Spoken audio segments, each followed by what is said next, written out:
অন্তর্বর্তী সরকারের প্রধান উপদেষ্টা ডক্টর মোহাম্মদ ইউনূস বলেছেন, আগামী মাসে ঐতিহাসিক জুলাই অভ্যুত্থানের বার্ষিকীতে আমরা জুলাই সনদ প্রকাশ করব।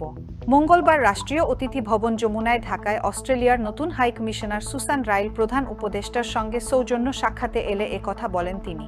সাক্ষাতে অন্তর্বর্তী সরকারের চলমান সংস্কার কার্যক্রম, নির্বাচন প্রস্তুতি, দ্বিপাক্ষিক বাণিজ্য সম্প্রসারণ এবং রোহিঙ্গা সংকট নিয়ে আলোচনা হয়।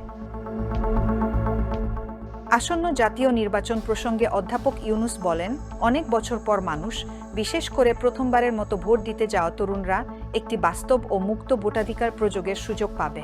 আমি বিশ্বাস করি এটি একটি উৎসবমুখর এবং আশাব্যঞ্জক উপলক্ষ হবে। অস্ট্রেলিয়ার ভিসা কার্যক্রম পুনরায় চালুর জন্য দেশটির প্রতি কৃতজ্ঞতা প্রকাশ করে প্রধান উপদেষ্টা বলেন, ভিসার আবেদন অনলাইনে জমা দেওয়া যাবে। বর্তমানে অস্ট্রেলিয়ায় ৬৫,০০০-এরও বেশি বাংলাদেশি বসবাস করছেন, যার মধ্যে ১৪,০০০ শিক্ষার্থী।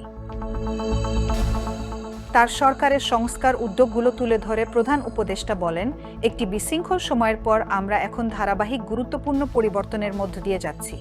আমাদের মনোযোগ রয়েছে সাংবিধানিক, বিচারিক ও প্রশাসনিক সংস্কারের উপর, যা একটি শক্তিশালী বাংলাদেশের ভিত্তি গঠনে সহায়ক। আমরা সব রাজনৈতিক দলের সঙ্গে ঘনিষ্ঠভাবে কাজ করছি, যাতে একটি মসৃণ ও শান্তিপূর্ণ উত্তরণ সম্ভব হয়।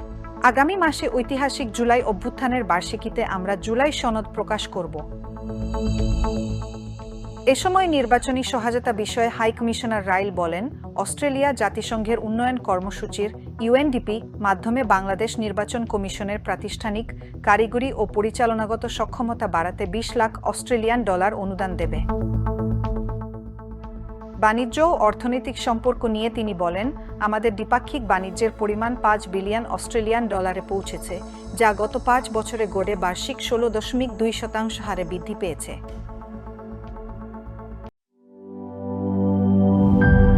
নাটা জেলি আর পানীয়র এক অসম কম্বিনেশন ড্রিঙ্কো।